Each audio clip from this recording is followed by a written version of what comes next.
Hi, I'm Amy. And I'm Rosalind. And welcome to Ultimately You, the chat show, podcast, and YouTube channel. Here is today's episode. Hi, everyone. Welcome back to Ultimately You. We're really filming this because we've just been in the kitchen and Ros makes the most amazing smoothies. And whenever we need a brain boost, we go and have a peanut butter and banana smoothie. And I said, while we were stood there, I was like, you know what? We need to actually talk about this because I came to you originally for weight loss. Because I am the biggest self-sabotager, secret eater. No, I was. Let's reframe that pattern. You're looking at me already. So I really wanted to talk about it today because obviously you're a trained nutritionist, you're a trained hypnotherapist, you work on a soul level. That's what I needed in order to boost me and kick me up the butt and get me moving. So I'm on my weight loss journey right now as we speak. And I think that this is really important to talk about because food is a weird topic for a lot of people. Weight is a very weird topic for a lot of people. And I think we need to start busting these taboos and make it that we can talk about it openly and honestly, like we do, so that more women out there understand that they're on their own. Fad diets don't work, never will. And actually, your mindset really impacts everything you eat and why you eat it. Yeah, and your mindset is key to everything. So I've had my own weight loss journey. I lost 2.5 stone, and that was probably 4 or 5 years ago now. And I honestly knew everything that there was I thought I did to lose weight. I knew the foods that I should really be eating. I knew about the exercise and I did everything. Yeah. But my mindset, unfortunately, was still not quite there. I still would lose some weight and then put it back on again. And you were trained at this point. And yeah, I was. Yeah. Thanks for pointing that one out. I was. Sorry, but you were. You'd got the certificates, the knowledge. Yeah. But your mindset was still holding you back. Exactly, and I was seeing clients, which, I mean, this sounds terrible, but I envied my clients because they was losing weight hand over fist, and I'm like, really, this is great, and I loved it for them, and I was so, really inspired, and I felt great for them. However, for myself, I still wanted to lose a bit more weight, and I didn't know how much I needed to lose or wanted to lose, actually. I thought it was about a stone. But when I did some healing and got to the bottom of it, it was a throwaway comment that somebody made to me as a teenager. And that throwaway comment was absolutely trivial. Yeah. But you know what? It led me to believe that my business would fail and that nobody would like me if I lost weight and I became slim. Mm-hmm. So... And that's so ridiculous. 100%. So ridiculous. But that's what was laying inside of me the whole time. And once I did some work around that and some other little bits of healing, I remember the weight coming off easily. I think it was in about 12 weeks I lost 2.5 stone. Wow. And that was not even feeling like I was trying. What I did was, I believe that we need to eat everything in moderation. And I just started to cut down potatoes, bread. I wouldn't cut it out because there was no deprivation. It was about cutting down slowly and portion sizes I was aware of. Yeah. I was aware that what it felt like in my stomach and I had enough, I'd missed all those signals because I was filling a void, you see. Mm-hmm. So when you fill in that void, you just carry on and you miss all of those signals. Yeah, so 100%. That was the work I was doing with my clients, was to help them to feel that again. Mm-hmm. Well, voids for me, if you're unsure what a void may feel like, I like to call them black holes. Yes. Because you can't fill a black hole. You can't even plug a black hole. I'm sure if any scientist or anybody with a massive interest in science, please get in touch. I love black holes. But it is, that void in your soul is like a black hole. You can't pack it. There is not enough food on the earth for you to pack that black hole. And that's what we mean by void. So I think that's really important to work out. If we're saying a void, you may not even know what it is. Because I didn't, and you didn't. No. But you know that there's something within you that makes you eat or makes you uncomfortable or makes you hold weight. Yeah. because, you know, weight really is sort of emotion stored in our physical vessel. Yeah. So, you know, it's really important when we talk about voids, and it will come up a lot as we talk through the rest of this podcast. It's like a black hole. There's not enough food there to fill it. So you completely ignore your actual body in, I'm full, I don't need that, I need more water, not this, and all that, isn't it? Yeah, so if you think about it, the best way to put it is, a baby, when a baby's born, they will feed, you know, whether it's breastfeeding or from a bottle, but they'll know intuitively when to stop. But what happens then invariably is that as you become a little bit older, even from a very small age, you know, your parents may have said to you something like, you need to eat everything that's on your plate, or you're not having dessert, or you're not going out to play. And so what happens is you ignore your own signals because you have an authority figure. Yeah. This is nothing against our parents. I'm just using this as an example that comes up quite regularly, actually. Yeah. And, you know, or these children starving in Africa, or, you know, so you ignore your own signals and you go beyond that. So then it's almost like being numb.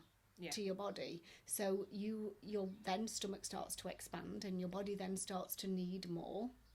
It could be that even a throwaway comment like it was to me as a teenager that's made at a younger age about your body image. Yeah. Because statistics have shown that from the age of about 5, we start to compare our bodies with other children in the playground. And when I heard the age of 5... Breaks your heart. Absolutely. I was astounded by that, because I would have thought it was a little bit later. I knew it was at school, but I didn't realise it started at the age of 5. So we're comparing already, you know. So yeah, so this can be from anything like that, and sometimes I've had many clients where it's actually been that they go to the grandparents' house and the grandparents feeds them.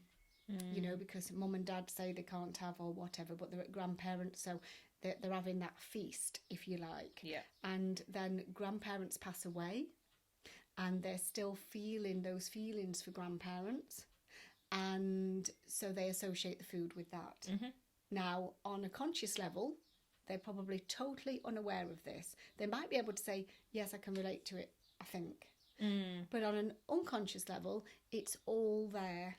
It's all sat there, and that's where what I do with the work comes in to heal that part. 100%. And you know, and it's easy to find because the way I work is very fast. But there's lots of different ways of working with weight. So really, even though I'm trained in nutrition, etc., and I do bring nutrition into it, the program I run that's over 10 weeks is more about sorting out what the issues are. Yeah. And because the food is not always the problem, it's what's driving you to do that. You know, it could be even your work circumstances. More often than not, it's usually from a child, teenage years, even a breakup. Yeah. It's something like that. Well, teenage years are hard enough. Yeah. With your body changing constantly. You know, there are studies that show that teenagers sleep a lot because their bodies are exhausted with the amount of hormonal changes that, you know, we lazy teenagers, but actually your body goes through a lot, and then you're growing up and you might experience things that are negative or positive, you know, and then all of a sudden you get to your 20s and you think, oh dear. And you've got university. If you go to university, you're cooking for yourself, you're fending for yourself. For a lot of people, for the first time, you're in stress, you're away from home. Lots of habits can just develop quickly. Yeah, and I think one of the we have a few things going on. You know, we have as well, depending what our parents' eating habits are like, you know, that can be an issue because we've not been introduced to that healthier lifestyle, if you like, because more mums have gone out to work now, so it's you know, quick fix because mums are tired, they have a lot to do. And I think I really think there should be more people teaching this in schools, helping children to understand this, because you see, they're going home to their parents that are not cooking as well as what they could. parents are doing a great job. So, you know, this is not to be took out of context with parents. I know I was a busy parent too, that was, you know, dropping my children off at, you know, what do they call it? The morning club before school. Breakfast club, that was it. And then even after school, because I was helping my husband, you know, at his work with his business. And I would, luckily, I always had a shopping list and I was quite prepared anyway. Just wasn't as healthy as I could have been because, you know, I could have done better. But what I'm saying is we need to start the education with the children in school at a younger age. And that's not, so to speak, ramming it down the throats. That's about to introducing them to different foods. But I think there should be something done where we bring the parents in as well. 100%. And so the parents, them. That's right, because it's okay the children knowing about all of this, but if the parents are not that educated on this, and it's not their fault either, they wasn't learnt it. Their parents might not be like that either. So then you're just going around in circles with it. We're just breeding a society of it if 100%. We're not careful. So yeah, but what I've noticed over time is, you know, I used to do a weight loss program and it was like 4 weeks, and you know, it was with hypnotherapy and one thing and another, and I used to do the gastric band and that was fine. But then I started to realise that some people needed a little bit more. And what I found was that they was very hard on themselves because they'd got friends that could go to a slimming group or whatever, and it worked for them.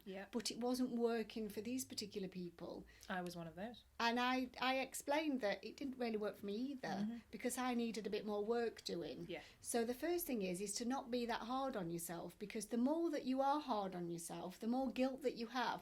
It's like that hamster on that treadmill. I'll start again Monday.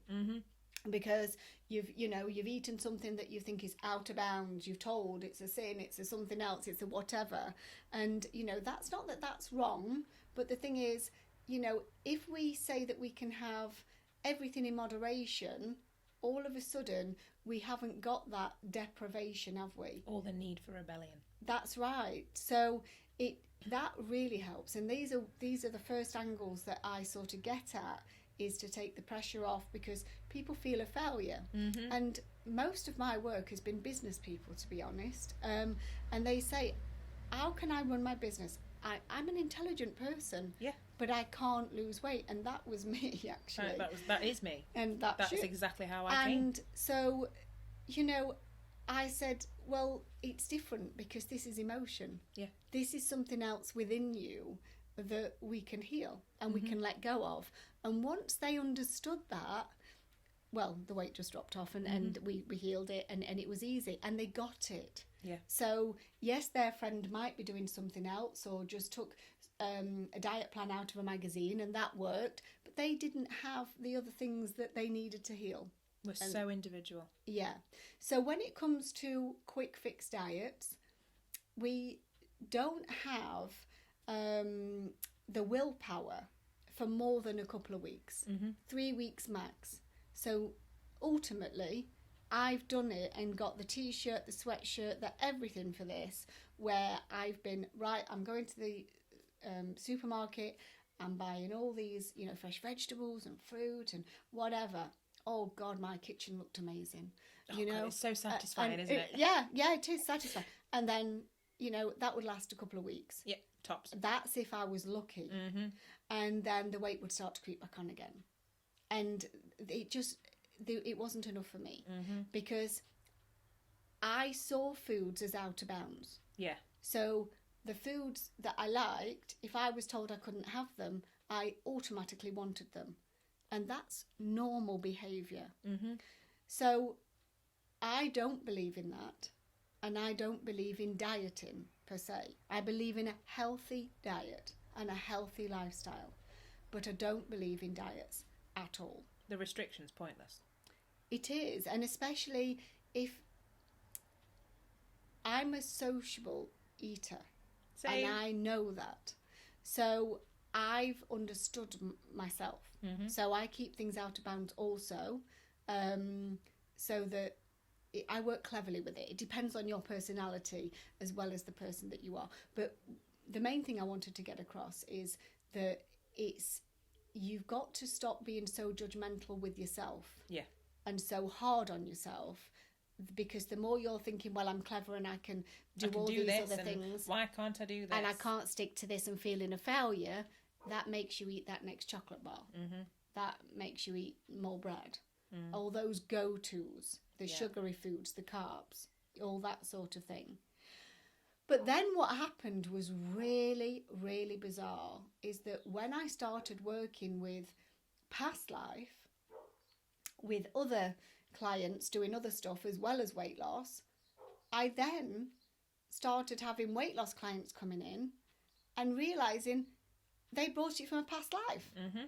So I'm working, well, we, not me, but we're working on healing that too. Yeah, forever.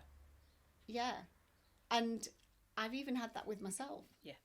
And realised as I'd gone back a little bit further that, oh my goodness, this was something that I said I wanted to achieve this time and heal and let go of. So, you know, I'm more accepting of that now because I get it, you know, and I, like this weekend, I've had small fish and chips, you know, I might have a Chinese, but I just choose better options, and I know what I'm doing all the time so that I can enjoy myself. Because at one time I didn't want to go out for a meal. I didn't want, because I'd sabotage my efforts for the week if I wasn't careful. And then you self-hate and it gets worse. And, you know, I'm sure we've all done it where we've said, oh, well, I've had that now, so I might as well have that. Yeah. And actually, no, to live a life without restriction, because I love food. Love food. All kinds of food. Like, I'm, again, very social eater. I am the kind of friend that if you say, put the kettle on, I'm coming for a coffee and a cake, or, you know, I fancy a curry, do you want to just go and catch up? That, yeah, count me in. Most of my social interactions are around food, which would make me feel even worse when I was following diet plans or fad diets or the latest craze, because I'm just like, well, I associate food with friends and enjoyment, and I'd not realised that until we started to work together and look into it deeper. But then, so to deprive me of that food, in my head, also deprived me of that time with that friend. Or that social interaction, or... So I rebelled against it even further. And no wonder my weight's done that over the years, where I've ebbed and flowed and ebbed and flowed and then given up most of the time quite quickly. So I think it's really important for people to realise that being slimmer, whatever that is to that person, is achievable. Because it's without restriction and without limit and without that hard energy attached to it, that really quite oppressive, you must not eat, you must not do, because your brain goes, I'm going to do it. Well, when I think about diets, automatically it makes me feel miserable. The word diet makes me feel miserable. That's it, you know. And the first 3 letters are die. Isn't that interesting? No, isn't that interesting? It is, isn't it? Don't you think? That it's, you know, and that's how you feel. Yeah, like a part of you's died. But you think that that's the only way that I can do this, when actually it's not about that at all. I've even had clients that's come to me and they will lose weight and they'll be going on merrily along, and then all of a sudden they come to a bit of a plateau, and we do some more work, and it's because they didn't believe, just because their mind didn't believe that they could actually get any lower. Yeah. So then we just do the work. So the mind has stopped them. So again, we're going back to mindset. Everything is mindset. Well, it is, because the brain is our most intelligent organ. It's the only thing in the world that's named itself, which is a weird fact, but it's so powerful. And it is like a computer. It's programming, you know? So that mindset of, you may have picked it up from friends, you may have picked it up from family, it may be just society's belief as well, you know, but you don't have to hold on to it, and it can change. And I think the important thing to realise is that you don't necessarily need to know how, but that you can change your mindset. And if you want to change, there are people, you know, like you, that are out there to help. And I certainly didn't realise how many of my behaviour patterns led to me failing at diets, because I just wasn't aware of them. Yeah, and I think this is it, isn't it? Because we get, it is a minefield when we look at it, and it really is.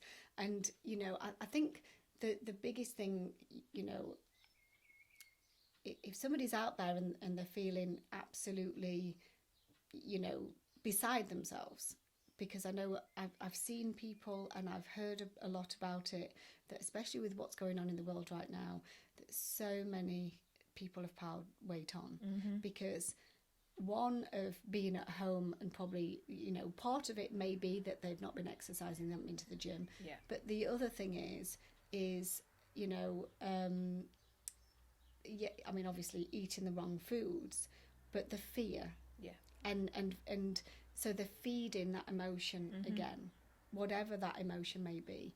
And, the fear, the anxiety, and it starts to cause massive problems. It does. And I know this is with addictions, with alcohol, and there's been a lot of that going on just lately, but I would say to anybody that the easiest way is to not be on a diet, not even, I say to my clients from session 1, I cannot work with you if we mention the word diet again. Yeah. Apart from like a healthy diet. But if you come to me and tell me about this diet, or you're on a diet, it isn't going to work. No. And I'm sure I said that to you, you did. Amy, because I really don't like the word. And actually, that to me, as somebody that's failed at diets so many times, was exactly what I wanted to hear. Yeah, so it's like moving you off the path of dieting to moving you on a path of healthy lifestyle. But doesn't that automatically give you freedom? Yeah, because you're not restricted. That's right. So it's the freedom to be yourself. So, and that's what I needed to. Okay. So I then started to look at, I knew that as from being 5 months old, I've always had a problem with wheat. And having done some research with it, I know that it not suiting me at all. So I knew the best thing to do was to come off it, because if something doesn't suit you, it holds your weight. And but I do believe everything in moderation. So I would not tell people to cut carbs out per se. Yeah. But what I did do was I looked at, like, if I was having a spaghetti bolognese, I would look at it and say, right, okay, maybe I will have 1 scoop less of pasta. So I never took it straight out, because I'm not on no diet, right? So I could literally just have less. You're phasing it. That's it. And then I would still have the normal amount of sauce that I would have. And then it'd be things like potatoes. Well, I could never imagine a meal without potatoes, because I like them, or I did like them. So what I'd do is I'd just have just a couple. So I'm sort of half in everything in a way. I would then cut out things like cheesy sauces a lot, creamy stuff, and I would go for more tomato based sauces in everything, and that worked really well for me. And as I say, in 12 weeks I lost 2.5 stone, and it was the easiest, most effortless thing I've ever done. But I had done a little bit of healing as well, and realised why I was sabotaging my efforts, and let that go. But ultimately, it was just small swaps, really. And it's not huge, colossal, monumental changes. It's not eating different to everybody in the house, because that's a big thing, obviously, especially for women. If you're the mum and you're cooking for the whole family, and you think, well, I'm cooking 3 dinners here because so-and-so doesn't like this and so-and-so doesn't like that, and then I can't eat that. No, you're fitting it in with your own life. No, my husband was doing it at the same time, and he's now lost 5 stone, and he did cut out of his carbs, because he just knew intuitively his body didn't want it, so he didn't take that anymore. And it got to the point that I ultimately did as well. So because bread had gone, and as much as I loved it for breakfast, and I always loved my toast, and sometimes now I'll have the gluten-free, I'll have this morning, but I know that there's no nutritional value in it really, so I wouldn't keep having it, if you know what I'm saying. But sometimes I just fancy it. But I cut the bread out in the morning, and I'd have poached eggs on a nice slice of ham. So I didn't actually miss the bread at all. And then my lunchtime, I'd have some chicken and vegetables. Now I do eat meat still. I'm not a vegetarian at all, but I can go most days just plant-based. And then if I'm having a takeaway, or I'm going out for a meal or something like that, I will still eat meat. So, but I just go with what I fancy. Yeah, and because it's you're not a restricted. lovely place to be. It's beautiful. Yeah, because I can literally go out to a restaurant and I don't feel like I've blown it for the week. No. I know I can order 2 starters instead of just one. So I can have starter for main course as well as for my first course. I know and have the confidence to ask them what's in the soup. Yeah. So, because sometimes they can be very creamy. I have the confidence when they bring the bread basket to say, I'm not bothered about that, thank you, and give it them back. So, because I matter. Yeah. And I don't want to be picking at that and don't want to be tempted. So I move things out of the way. So I think these are small steps that people can start to integrate, is watch the amount of carbs that you're having and look at your portion sizes. I always say about a 9-inch diameter plate is enough. You Most don't need any restaurants more are than that. twice the size. Exactly, they are. But ultimately, one of the prime culprits, and people don't even consider this, is sugar. The amount of sugar that's even in a can of soup, and people disregard that because they're so used to looking at calories and saturated fats. They don't even look at the sugar content. But it's the sugar that's causing the most problems. It is. I know that some of my ladies I was working with, because I used to run a slimming group as well, and it came to me, a certain yogurt, which I'm not going to say which it is now because I think they have changed since I found out about this. And they told me that they was having like 2 of these a day. And when I looked at the sugar content, I was mortified. I know exactly which one you're on about. I was mortified. And I just said, to certain ladies, you're going to, I really would suggest that you didn't have them right now. And I explained why about the sugar, and the weight came off. That was absolutely fine. So yeah, it's a big thing is the sugar. So it's thinking, we all know it's in cakes, we all know it's in sweets, but it's the unexpected ones. It is. Because it's not the actual typical sugary stuff that has that surprising level of sugar. And also, there's the traffic light system that they're bringing through, which is wonderful. But then what's the portion? Because I've noticed in a lot of soft drinks, the bottled soft drinks, they class one portion as half that. This is it. And do you know me? I need reading glasses, right? And when I'm in the supermarket... Your goggles. My goggles, I call them. I have fell for that so many times. Do you know, like the box salads that's got like a dressing in, and you just have the dressing in a little pouch, and it says it's for 1/4 of the box or for half a box or something like that. Well, I can't read that small print without my goggles on, so to speak.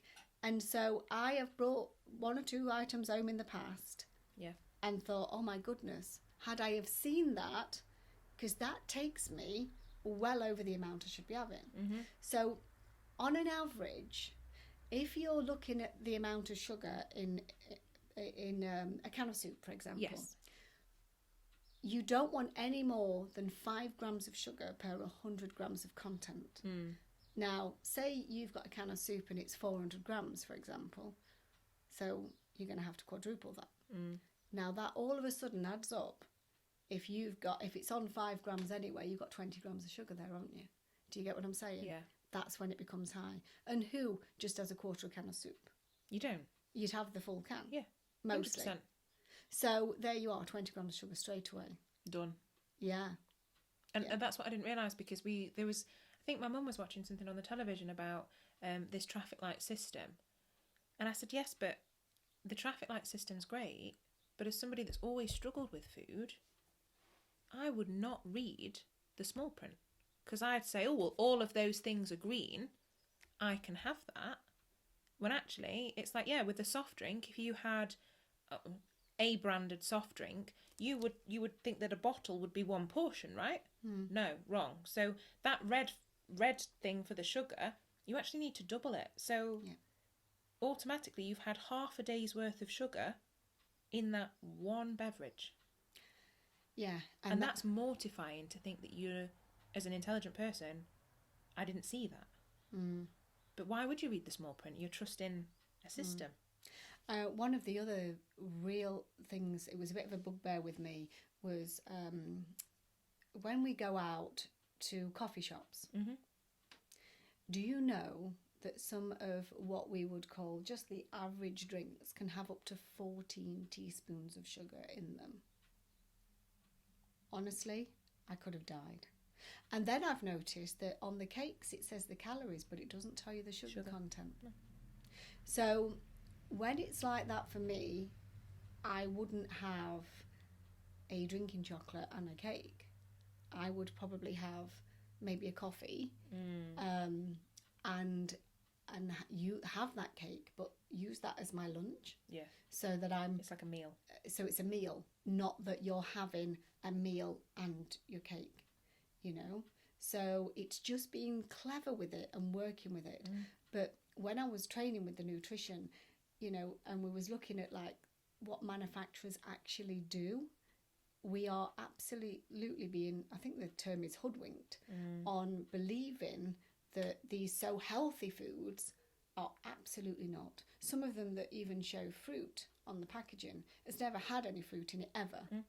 It's just sugared puree stuff. Yeah. Well, I'm the same, because I have a dog, and I, in my sort of lessons with her, have been looking at what she's eating.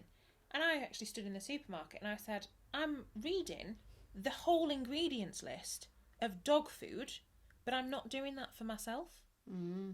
Why? And you hear it all the time with mums of children. They're like, oh, well, the kids eat brilliantly, and then I'll have like a pizza. Not that there's anything wrong with pizza. I quite love pizza, but you know, and it's so it's that taking the time. But you said earlier that you were worth it. You're worth feeling better. You're worth being slimmer. And I think that if this is not resonating with anybody that's listening or watching, do you think you're worthy of being slim? Because I didn't. Equally with me too, I felt exactly the same, Amy. So if it's not resonating and you're thinking, oh, well, I don't want to live like that, or I don't want to do... why? Why is it not resonating? Because 6 months ago, a year ago, I was there. I was thinking, well, if a bread basket's brought in a restaurant, of course I'm going to eat it. No, I don't enjoy it, actually. And it bloated me up before my food, so I didn't actually enjoy my food. What was the point in that? Yep. So if you're not resonating with it and you say, oh, here they go, they're preaching, or you're not getting it, 100%, we're not preaching, but we've been in that place too.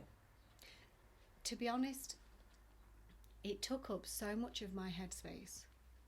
Yeah. I began to even think that I'm just not meant to be slim. I've done that. I fell hook, line and sinker into that belief that it's just not meant to be me. And when the weight did start coming off, and it came off easily, like I've said, and effortlessly, I've still had people saying, but it's not easy to lose weight. And I said, no, but when you've done the healing and you've let go of whatever it is, even though you don't know what it is right now. I had no idea what mine was. It is easy. And I know you've said that now. Yeah, it's so much easier. After having some work and after, you know, just putting some things to rest. Forever. Gone. Yeah. And letting go and being more in tune with you. That's the important thing. Yeah, just listening to my body. Some people have just got out of bad habits. It's not that they need any more, but then there's others that, you know, do need a bit more. That was me. You know, and it's one of the best things that I've done. I've never felt so well ever. And I mean, I'm not far off 50. So I feel better than I did in my 20s.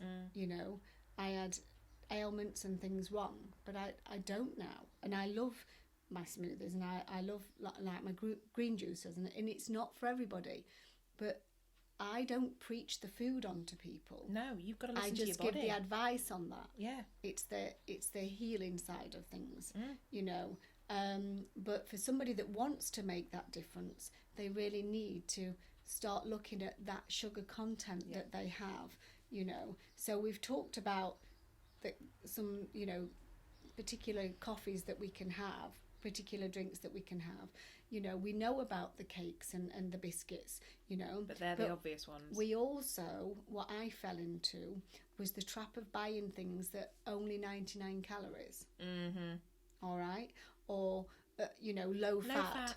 Okay. I don't buy any of those now. And the reason why is because they've got to still make them taste good. Mm-hmm. So what do they put in? Sugar. Extra sugar. Or caffeine. And they don't, yes. And the thing is, they don't always, when you look at the back of the packet, if the first ingredient or one of the first is sugar, that means that's got the highest content in. So whatever is the first few ingredients, that is the highest content of what that's got in. Mm-hmm. And they don't always call it sugar either. And they don't call it sugar. So it can be dextrose, sucrose, it can be lots of other things because they know what you're looking for. Mm-hmm. So they've got very clever with it, you know. So things like corn syrup and stuff like that. So this is why I stay away from a lot of breakfast cereals. Yeah. You know, because they have, especially, I mean, I love granola. I'm a real fan of granola. But I like to make my own when I can. Yeah. And, you know, and I have gluten-free, but I always look for the lowest in sugar. Mm-hmm. So that's key to everything. So you imagine that you're having that and then you're having maybe yogurt on the top and you've got a lot of sugar in your yogurt. I mean, I have the Alpro, the Simply Plain. So there is still some sugar in it, but not as much as some of the others. Yeah. So I stay away from the vanillas, all the other ones that are loaded up. So because they're not all the same. No. So it is one of those things where you do have to do some homework as well, and you do have to go to the supermarket, you know, fully armed with, like me, my goggles on, and look at and yeah, like you say, you can look at the traffic light system, but also look, is that for a quarter of the pack? Yeah. Or is What that for portion a is that? full pack? What is it? Because often they will manipulate that as well to benefit them. You know, like I can't remember what packet it was, and obviously I'm not going to slate them, but it was each biscuit contains. Yeah. Now, if you can tell me any one person on this planet that has one biscuit, you know, and if you're in meetings, I was absolutely guilty of in a meeting, biscuits on the table with your teas and coffees, hand to mouth, working on its own completely. Before you know it, you've sank 4. Yeah, easily done. You know, very easily done. And it's not saying that your habits are bad or that you need to improve. But if you're looking at your weight and you're thinking, I'm not happy and I need to improve, simple things can make the biggest difference. You know, what's your portion control? What's your, what are you eating? You know, do you know what's in it? Because if you've got a child, or in my case, a dog, I'm looking, because a lot of animal products, it'll be derivatives. Well, that could be any part of the animal. Is it the stuff that's healthy for it? No. So I'm catching myself prioritising my dog's food. So I needed to do the same with my own. Well, there's a true fact is, if you buy something in the packet and you look at the ingredients and there's things on there that you don't know what they are, they're chemicals, right? Mm-hmm. So you don't know what they are and your body doesn't know what to do with them. Yeah. So why are you having them in the first place? So, but I know that's a lot and I understand, and I sound like I'm being really soft here, because having the clients that I have for probably 7 or 8 years now doing this, I do know it's challenging for people to make big changes all at once. Oh gosh, yeah. You know, and then you feel overwhelmed. I'm not saying don't ever buy a packet again. I mean, the odd time I think, oh, do you know what? I do fancy that. But I do try more than often, which I say try, I do cook from scratch. And I'm literally, I have one of those, you know, those American fridges. It's full of my vegetables, always. But it never used to be like that. And, you know, but I can talk more about that because I know we're going to do some videos on I'm going to get you in the kitchen. 100%. So I'm going to show more of this, of how to be organised. Yeah, and because more of what to look planning. For. Yeah. You know, we're busy. We're busy people. Yeah. You know, your house is always full. My house is always full. There are guests whenever possible. There are families. There are babies. There are dogs. There are... Oh, gosh. It's 4 different people living 4 different lives, 4 different jobs, 4 different schedules. But it's actually easier to be on top of it than it is to be like, oh, what do you want for tea? Or just stick me a pizza in. Or it's nicer. You feel better. You feel brighter. You feel more alive. You're enjoying foods. I love food, so the more it tastes, the better it is. And I know for certain when I first saw you and you were like, drop the low fat, I was like, yes, because it tastes better. Yeah. You know, give me a full fat yogurt over one of those light ones any day. Yeah. I'm happier with it. Yeah. But, you know, I think the important thing for people to realise is that it's change and it's gradual and it's slow to implement these for a lifestyle. It's not a diet. It's not 6 weeks and you're done. Yeah. It's forever. And that's why, you know, when your program goes forward and as somebody that's been on it and is going through it, it's amazing because there's nothing overwhelmed about it. I'm not counting calories or tracking points. It's about what do I want? Because my favourite food on the planet is curry. So if I know I'm having a curry, now I will like, okay, well, the naan bread's really, really, really not the best, but I love them. So in the rest of the day, my choices will be smarter to allow for that. Then the day after, I do not feel bloated. I do not feel lethargic. I am not beating myself up, which is a huge difference. And I start the day again. And it's wonderful. It drains your energy, doesn't it? Yes. Because it takes up so much of your headspace. It did me because it's all you think about. Yeah, all you think about is food. Where now I'm that prepared all of the time that I don't have to. I do think about it, but once it's prepared, I'm done, and I know what I'm having and I know what I've got in. But I know we will speak about that later. Definitely. But yeah, it's an interesting topic, and you know, and I do think there's more people out there that really could start to be eating healthier instead of burying their head in the sand and think it's okay. I mean, on Friday night, I put something out on social media on one of my stories that I actually had, it was jackfruit and barbecue pizza. Ooh. And the reason I put that on is because, I mean, I used to be a pizza fan years and years ago. And my kids always laugh because I like the crust because it's chewy. Right, so this is me being raw, and I, instead of normally, you know, on a Friday night, we might have takeaway, we might have fish and mushy peas from the chip shop, and whatever. But I decided that no, I'm just going to have one of these, just, you know, and yeah, it was okay. But at one time, I would have thought I've blown it because I've had a pizza and I've had whatever. But actually, it's a very thin base. There was actually nothing to it, hardly at all. But you loved it and you enjoyed it. Well, I enjoyed it, but not as much as I used to do. But I didn't feel guilty afterwards either. Yeah.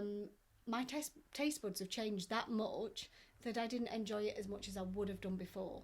I would have needed to have had a pizza. Yeah. Where this time I just thought, do you know what, I don't know what to have. I think my daughter had it the week before and I just said to her, do you know if you pass in that shop, could you just get me one? Because I quite fancied the jackfruit. Yeah. So, and yeah, it was okay. I enjoyed it for what it was. But then, would I want another one anytime soon? No. No, but you now, enjoyed if that was me before, I'd be thinking, do you know what? That was great. I'm going to have another one this week. I'm going to do whatever. And I don't need to do that anymore. But it's guilt-free eating. Yeah. So you can be like, okay, I fancied that. Now I've had something else. What do you want?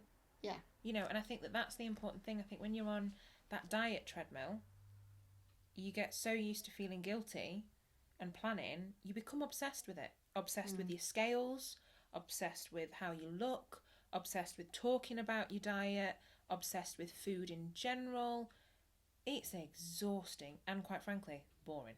And the thing is, you know, when you're weighing yourself every morning on those scales and you're seeing that your weight's not moving or changing, unfortunately, for most people, it dictates their mood for the rest of the day. Yep, guilty of that.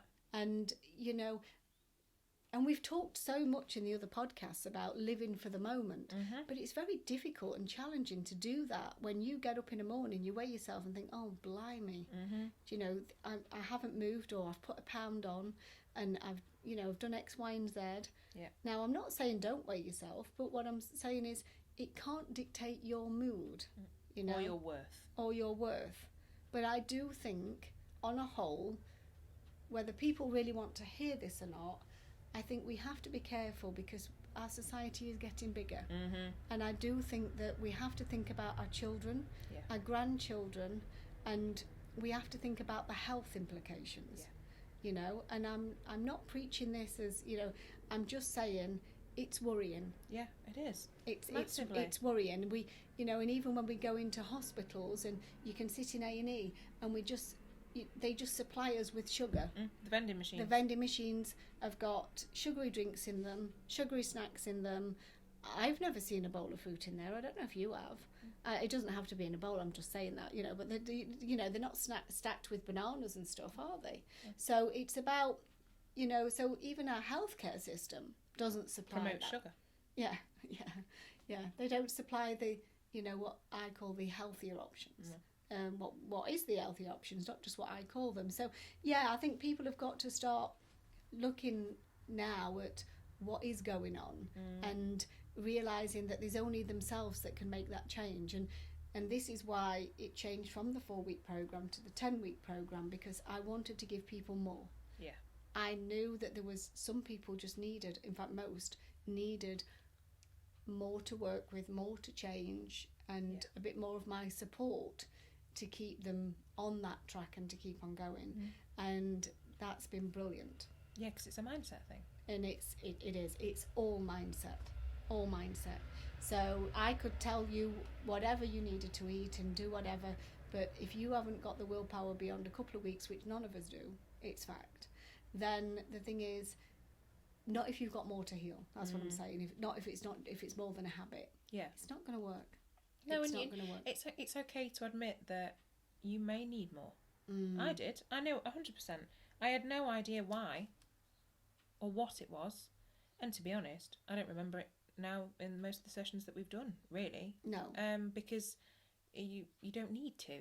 You don't need to go over that ground once you've let it go and you've dealt with it and put it to bed. So I think if anybody's watching and they're thinking, well, what the hell, you know, why is it mindset? Well, you don't need to know exactly what it is at all. It's just, okay, I need to change, and I have, for me personally, my dialogue was, I need to change, I'm not happy, but I don't want to do a diet and I don't want to follow an eating plan, but I want to change the way I eat and live for the better forever. I think about as well, you know, it's what it stops you from doing.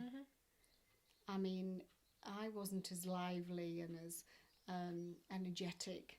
I wasn't as happy. Yeah. I didn't have the freedom around food.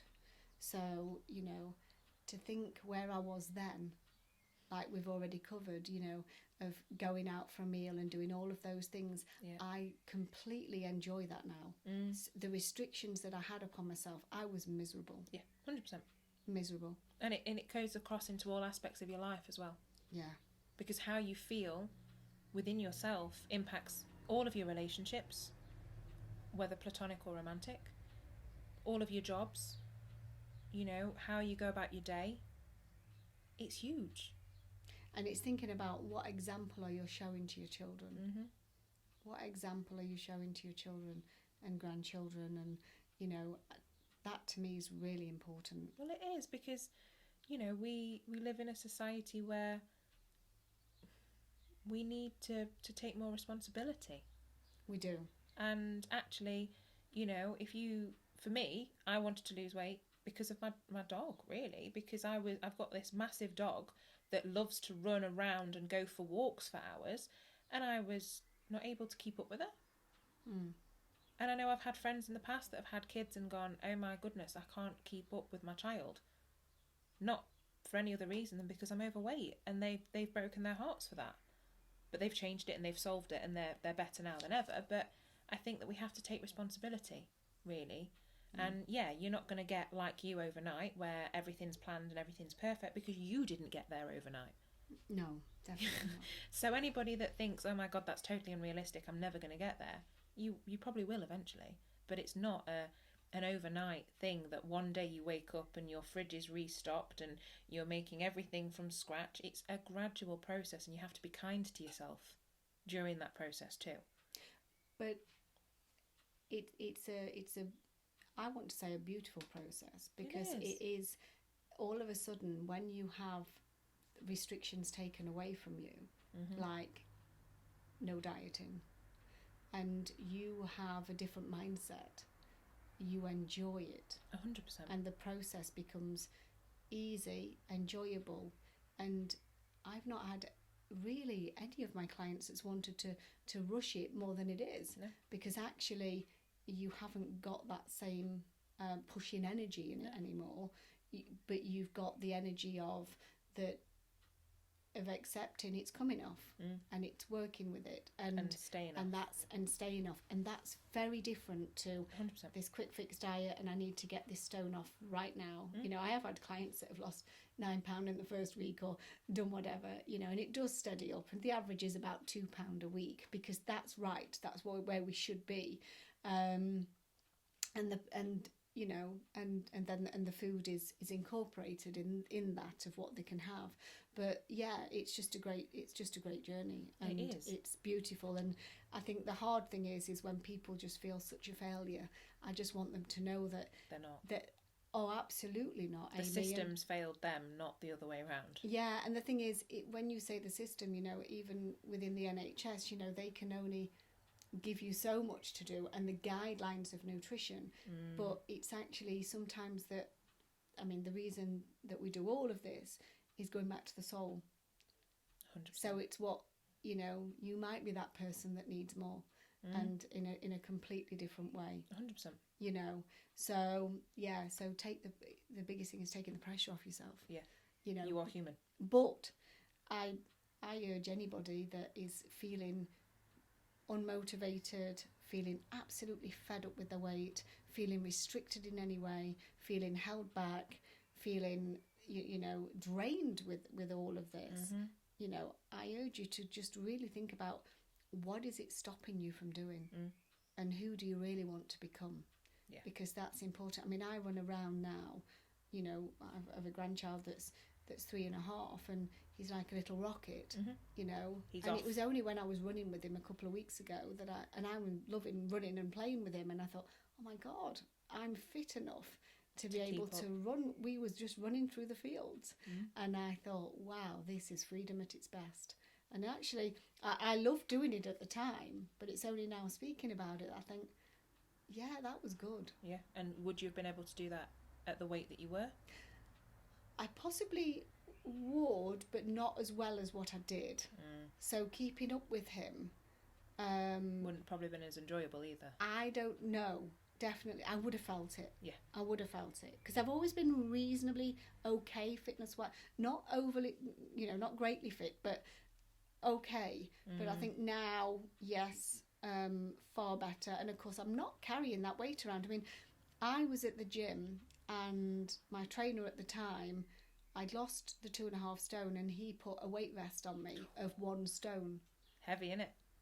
I couldn't believe it. And I said to him, I'm exhausted. And that was 1 stone. I had another 1.5 that I'd lost. But he wanted to show me how heavy that was. And I was on the treadmill at the time, and I was only walking, and yes, it was elevated, but I could not believe it, you know? And my husband came home with a 5 stone weighted vest last weekend, and he asked me to pick it up. And I thought, oh yeah, it just, you know, it looks easy. I was shocked. And even he's been struggling, because he's been working out with it on. And he said, I can't believe that you used to carry that. Yeah. And he needed a knee replacement like 7 years ago. And now he doesn't, because he's lost the weight. But what he did was, every time he lost a stone, he would put the amount of cans that weighed a stone into a carrier bag and walk up the garden with them. So then when he lost 2, he had 2 carrier bags. When he lost 3, he'd separate it. And he said, he was sweating. Yeah. And he said, God, I've barely been able to do that. And yet I walked around with that weight every day. It just shows you, doesn't it? Yeah. And it's heartbreaking in a way, because, you know, if you guys hadn't started that journey, you'd still be at that point. And I can't imagine it. It would be awful. And I don't want to stay where I was when I started. No way. And I think that... Well, you've done well so far, you know. I mean, thank you. Yeah, you have. Well, you know, you've done it with your clothes, haven't you? You've gone down because you prefer to do that than the scales. Yeah, really, the scales it shows are too more much of a for you. pressure. That's right, and that's your personality. It reminds me too much of my, slimming club days where you'd get on that weekly scale and that dread would come in, and I don't want that feeling.